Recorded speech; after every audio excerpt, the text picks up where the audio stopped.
राष्ट्र संताचार्य सम्राट जन के आस्था के केंद्र पूज्य गुरुदेव श्री आनंद ऋषि जी महाराज साहब के सुशिष्य वर्तमान आचार्य युवा प्रधान डॉक्टर पूज्य श्री शिव मुनि जी महाराज साहब के अज्ञान वर्ते श्रवण संघ की आन बान शान ऐसे युवाचार्य भगवंत पूज्य श्री महेंद्र ऋषि जी महाराज साहब आनंदपुर कमल दिवाकर प्रवर्तक भगवंत पूज्य श्री महेंद्र ऋषि जी महाराज साहब साथ ही साथ तपचंद्रिका उप प्रवर्तनी पूज्य श्री दिव्य ज्योति जी महाराज साहब आदि थाना सुप्रभा जी महाराज साहब आदि थाना का सुंदर सा वर्षावास यहाँ पर चल रहा है। आइए जिनवाणी की धारा में सर्वप्रथम आज हम सुनेंगे तपचंद्रिका जिन शासन प्रभाविका उप प्रवर्तनी महासती जी दिव्य ज्योति जी महाराज साहब।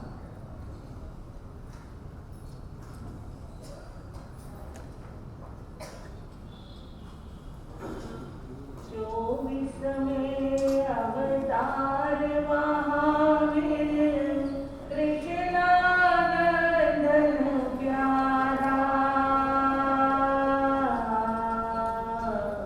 प्रभु वीर तो वंदन मेरा प्रभु वीर तो वंदन मेरा तुलसानंदन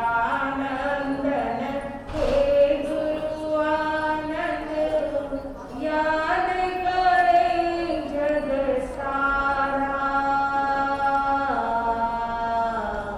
बोलो श्रवण संग जयकारा बोलो श्रवण संग जयकारा समता ममता सहिष्णुता की मूरत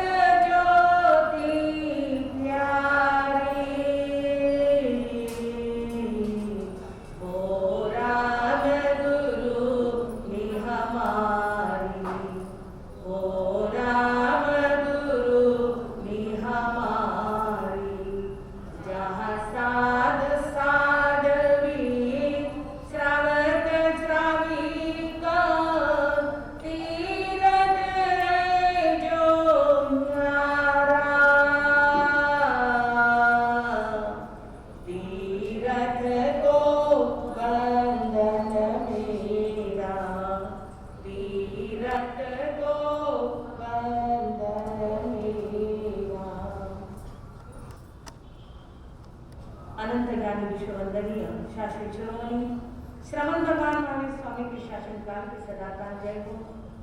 परमात्मा स्वरूप इस कलिकाल के भगवत रूप जिन्होंने हमेशा मैत्री का संदेश दिया, संगठन का संदेश दिया, ऐसे परमोपकारी पूज्य गुरुदेव आचार्य भगवान की पावन स्मृति में मेरी अनंतानंतोपकारिणी इस संसार सागर से मेरे जीवन नैया तिराने वाले मोह महाराजा पूज्य गुरु माता श्री के पावन स्मृति में कोटि कोटि वंदन।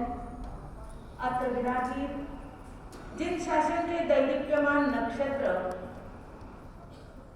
जिनके वाणी से हमेशा ज्ञान का अमृत झरना बहता रहता है, जिनके एक एक शब्द में हित शिक्षाएं हैं, ऐसे प्रज्ञा महर्षि आगम रत्नाकर हम सबके भाग्य विधाता श्रवण संघ की आन बान शान जिनमें हम पूज्य गुरुदेव आचार्य भगवान के गुणों को परिलक्षित करते हैं, ऐसे हमारे युवाचार्य भगवान महाराष्ट्र प्रवर्तक आनंदपुर कमल दिवाकर महाश्रमण पूज्य गुरुदेव प्रवर्तक श्री जी के चरणों में हमेशा सबको हित और मित शब्दों के अंदर एकदम पावनकारी शिक्षा देने वाले ऐसे हमारे पूज्य जितेंद्र श्री जी महाराज साहब बच्चों में हमेशा संस्कार देने की जिनकी भावना है, ऐसे संस्कार दिवाकर आनंद ऋषि जी महाराज साहब के चरणों में कोटि कोटि वंदन। देने वाली ऐसी सुप्रभा जी महाराज साहब एवं सभी साधु मंडल का हार्दिक हार्दिक अभिनंदन। प्रिय सज्जन भाइयों, धर्मशिला माता बहनों, परमात्मा प्रभु महावीर ने हम सभी के लिए, सभी भव्य जीवों के लिए अपनी अनमोल वाणी जो अजस्र रूप पावापुरी के अंदर बहाई थी, वो उत्तराधन सूत्र हम सभी के आत्म कल्याण के लिए, आत्मोत्थान के लिए, सिद्धि को प्राप्त करने के लिए बहुत बहुत उपयोगी है। वो परमात्मा प्रभु महावीर की वाणी कि हम अपने जीवन को कैसे बनाए, कैसा हमारा जीवन है और उस जीवन को हम किस प्रकार ढालें और हम कैसा बनाए उस जीवन को, क्योंकि जीवन मिल तो गया है हमें, लेकिन यदि उसके कार्य को हमने नहीं पहचाना, उस जीवन को नहीं जाना, तो यह जीवन तो कैसा है, क्षणभंगुर है, कब चला जाएगा ये जीवन पता नहीं है। प्रभु ने कहा है असंख्यं जीवियमात्मये जारो वनीया सहुनत्रिकाणं एवं वियानानि जने त्वमस्ते किन्नो विहिंसा अजया प्रभु ने कहा है, प्रभु ने बताया है कि यह जीवन कब टूट जाएगा, कब छूट जाएगा पता नहीं, और एक बार जीवन टूट गया तो कोई उसको सांध सकता है, कोई उसे जोड़ सकता है, क्योंकि जो टूट चुका है उसे, जो आयुष्य हमारा आयुष्य का बंध था, वो यदि टूट गया है तो उसे कोई जोड़ने में समर्थ नहीं है। एक लकड़ी है, वो लकड़ी यदि टूट गई तो उस लकड़ी को पुनः जोड़ा जा सकता है। मान लो पुनः फेविकोल आदि से जोड़ भी दिया तो उसके अंदर क्या दिखाई देगा, जोड़ दिखाई देगा, वो अखंड नहीं दिखाई देगी। छोटे बच्चों का खिलौना बहुत प्यारा है, वो खिलौना यदि टूट गया तो उस खिलौने को पुनः जैसा था उस अवस्था में ला सकते हैं, नहीं ला सकते हैं। नया खिलौना खरीद सकते हैं, नई लकड़ी खरीद सकते हैं, जो धागा टूट चुका है तो दूसरा धागा ले सकते हैं, लेकिन जीवन एक बार टूट गया तो उसे कोई भी जोड़ने में समर्थ नहीं है। कहा किसी ने, जीवन एक खिलौना है जो नहीं टूटने पर जुड़ता है, जरा पंथ पर निश्चित मिलती बचकर चला नहीं जा सकता, जो प्रमत्त है जो हिंसक है बिन संयम का जीवन जिनका, विश्व सिंधु में आश्रय है तो कब उनको मिलता है तिनका। तो क्या है यह जीवन जो हमारा है, एक खिलौना है। खिलौना टूट गया तो नया लाकर आप बच्चे को दे सकोगे, उसे खुश कर दोगे, लेकिन जो हमारा जीवन टूट गया है तो उसे कोई भी पुनः वापस वैसा का वैसा जीवन बना नहीं सकता है। सिकंदर को देखो, जब सिकंदर अपने मृत्यु के निकट पहुंच गया था, अंतिम सांसें ले रहा था, तब उसने डॉक्टर वैद्य उसके पास में खड़े थे, देख रहे थे उसकी सारी शरीर की क्रियाओं को। तब सिकंदर ने कहा कि डॉक्टरों वैद्यों मेरी बात सुन लो। बोले क्या? बोले मुझे पता है कि मैं मृत्यु के मुख में पहुंच चुका हूं, लेकिन मेरे मन के अंदर एक इच्छा, एक तमन्ना। बोले क्या? बोले मुझे, क्योंकि वह अपनी माँ से बहुत प्यार करता था, बड़ा स्नेह था उसे अपनी माँ पर। वो कहता है एक बार मुझे अपनी माँ के दर्शन करा दो, एक बार मुझे अपनी माँ से मिला दो। तब डॉक्टर ने, उस वैद्य ने जो वहां पर बैठा हुआ था, जो नाड़ी देखा था, उसने कहा सिकंदर जीवन टूट रहा है, इस जीवन को हम आगे, इसके आपके भविष्य जो टूट रहा है उसको हम आगे नहीं बढ़ा सकते हैं। तब सिकंदर ने कहा कि अरे मेरे मन की इच्छा मेरे मन में रह जाएगी, मन में तड़प रहा हूं मां के दर्शन के लिए। तुम एक काम करो कि मेरे शरीर का जितना भार है, जितना वजन है, उतना सोना मैं आपको दे दूंगा, और आप क्या करो, मुझे थोड़ा जीवन दे दो, मेरे आयुष्य को थोड़ा बढ़ा दो। लेकिन डॉक्टरों ने क्या कहा कि सिकंदर यही तो तेरी भूल है, दुनिया की हर वस्तु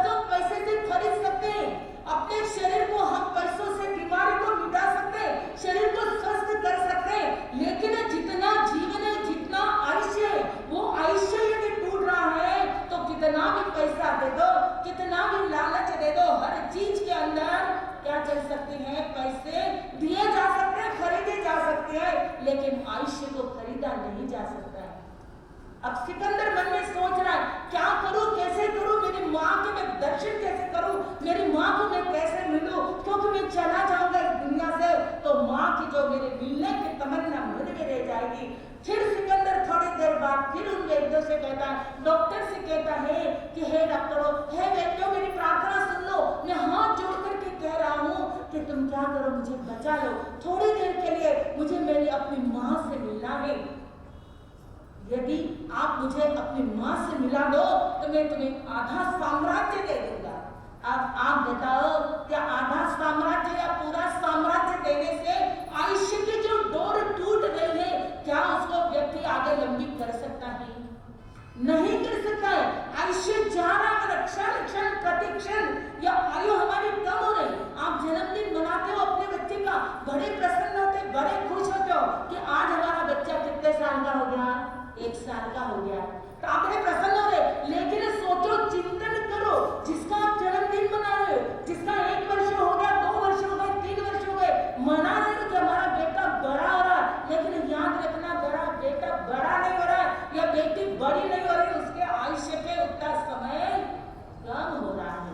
तो हमें यह जो जीवन मिला है या आयुष्य हमें मिला है, तो ये भी हमारा धीरे धीरे कम होता जा रहा है। उसके लिए सिकंदर हो कि चाहे कोई व्यक्ति हो दुनिया का, वो चाहे राज्य या पूरा विश्व भी दे दे, तब भी क्या होगा, आयुष्य को कोई बढ़ाने में समर्थ नहीं है।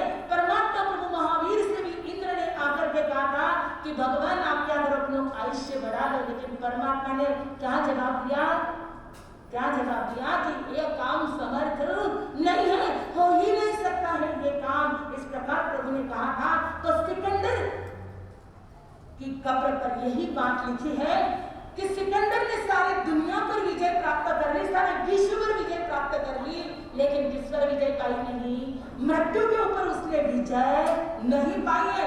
मृत्यु है क्षणिक क्षणिक हमारे पास में आ रही है, तो मृत्यु आने से पहले हम सजग हो जाए, हम सावधान हो जाए। हमें जीवन का ये धन मिला है, ये जीवन धन को हम सच्चे अर्थों में इसको हम सफल बना ले। हम क्यों प्रमाद में रहते हैं? कोई कषायों के अंदर लिप्त है, कोई तेरी मेरी के अंदर लिप्त है। अरे यहाँ पर आपको युवाचार्य भगवान की अमृतमय वाणी, प्रवर्तक श्री जी के वो अनमोल शब्द आपको, संदेश आपको सुनने मिल रहा है।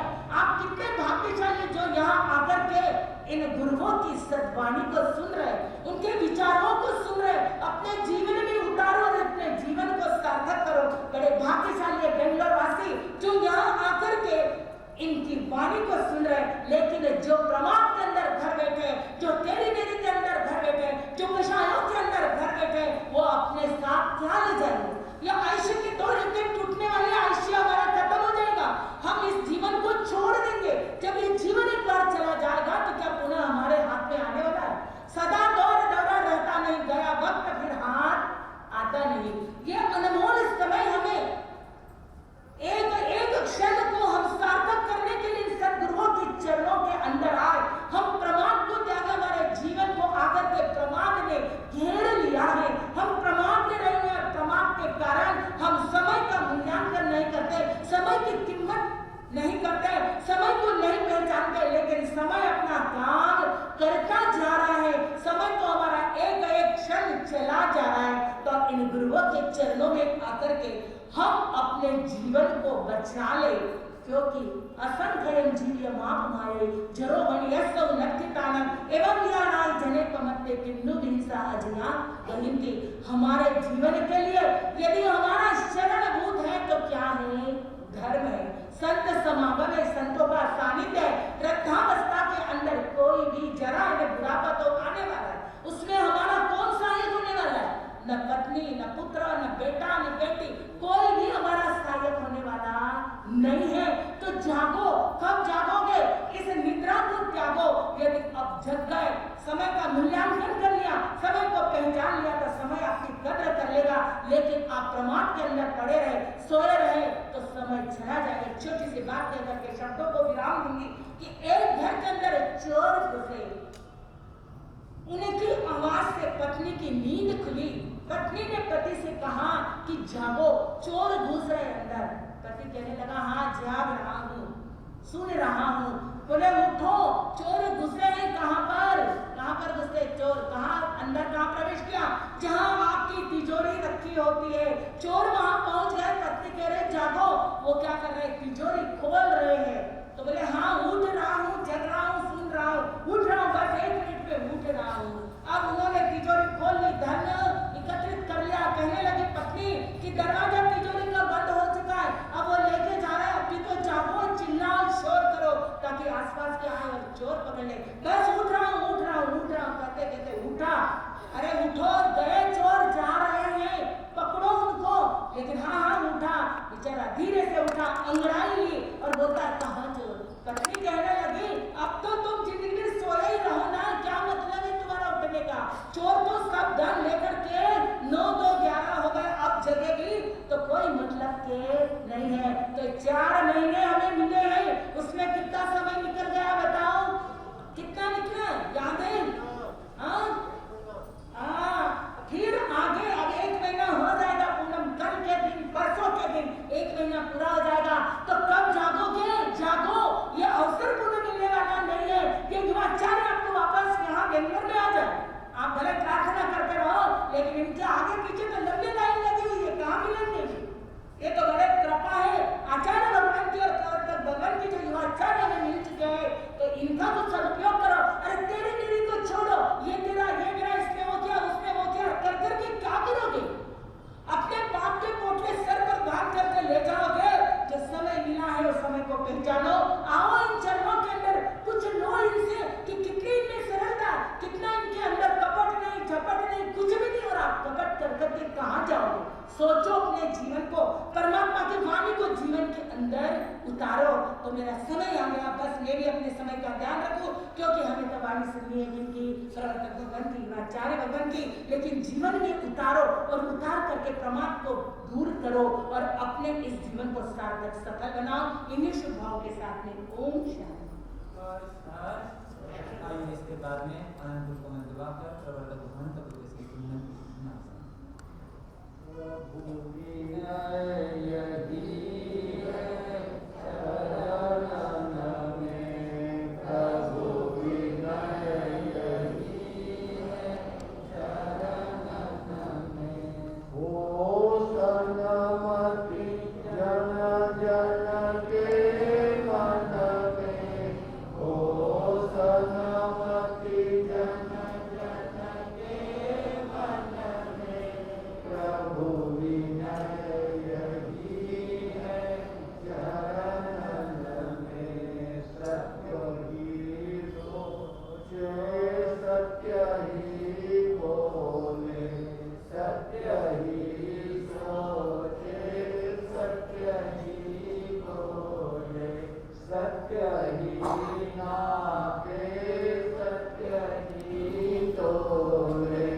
युवाचार्य श्री जी, संत वृंद, विदुषी महासुषी वृंद, धर्म अपने भाइयों,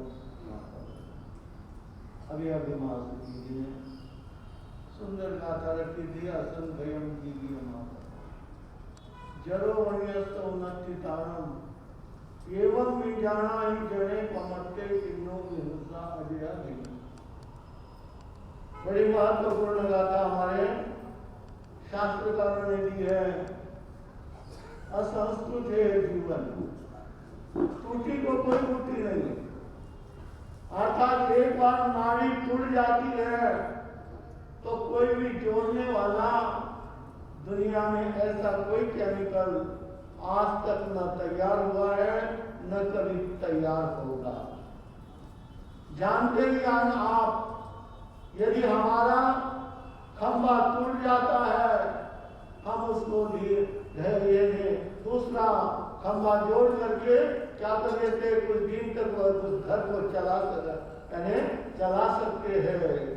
बर्तन टूट जाता है उसको भी जोड़ लेते हैं, कपड़ा फट जाता है उसको भी हम जोड़ लेते हैं, परंतु आयुष्य की नाड़ी टूट जाने के बाद ऐसा कोई भी डॉक्टर आज तक पैदा नहीं हुआ है जिन्होंने टूटी हुई नाड़ी को भी कहीं जोड़ने का प्रयास किया। इसलिए भगवान कहते हैं कि तो प्रमाण मत करो, असंख्यम कीजिए मां, असंस्कृत है जीवन और इस जीवन से हमें कुछ न कुछ करना है।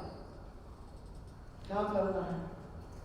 हाँ, आप लोग कहेंगे हम तो बहुत कुछ कर चुके हैं, कर रहे हैं, किसके लिए कर रहे हैं, क्या कर रहे हैं? कभी इस बारे में हमारा चिंतन चलता है कि हम कर तो रहे हैं, रात दिन प्रत्येक व्यक्ति भाग रहा है। किस लिए भाग रहा है, क्या कर रहा है, इसके बारे में हमें विचार करना है। हमने यहाँ आकर के संसार को तो बढ़ाया है, संसार को की अभिवृद्धि तो यहाँ पर आकर के निरंतर करी है। हमने परिवार को बढ़ा दिया है, साथ ही साथ धन दौलत इसको बढ़ा दिया है। शास्त्रकार कहते हैं ये तुम्हारे पास में कितना भी बढ़ गया, इससे कोई तुम्हारे आत्मा का कल्याण होने वाला नहीं। आज तक क्या इन पदार्थों से किसी ने अपने आत्मा का कल्याण किया है? अरे परिवार तो लंबा चौड़ा चक्रवर्ती को भी था, परंतु आप जानते ही है उसके होते होते ही सभी क्या हो गए हैं, समाप्त हो गए। और धन दौलत ये सभी तुम्हारे पास में है, ठीक है, यह क्षणिक है, थोड़े देर के लिए है। हमने उसको एकमात्र साध्य बना दिया है। वास्तविक धन हमारे लिए साधन क्या है? धन संसार को चलाने के लिए साधन हो सकता है। हमारा साध्य ये नहीं है कि हमने परिवार को बढ़ा दिया, संसार को बढ़ा दिया और इसको हमने आगे वृद्धि कितनी ही करी तो उससे हमारे आत्मा का कल्याण नहीं है। अभी सुन रहे थे कि हमें यह देह बार बार मिलने वाला नहीं, एक बार हमारे हाथ में से चला गया, एक बार हमने बाजी खो दी तो फिर बड़ी बड़ा कठिन है। फिर पुनरपि जननम पुनरपि मरणम पुनरपि जननी जन्म, पुनः मरना, पुनः गर्भ की यातना करना, पुनः माता के गर्भ में रहना, ये सभी हमारे साथ में आज से नहीं अनादिकाल से लगे। जरा जान लो, आज हम ऐसे मोह के नींद में सोए हुए, आपको जगाने वाले कितने आए? आज तक इस गणेश बाग के अंदर कितने भी महापुरुष आकर के गए हैं, हर एक ने आपको जगाने का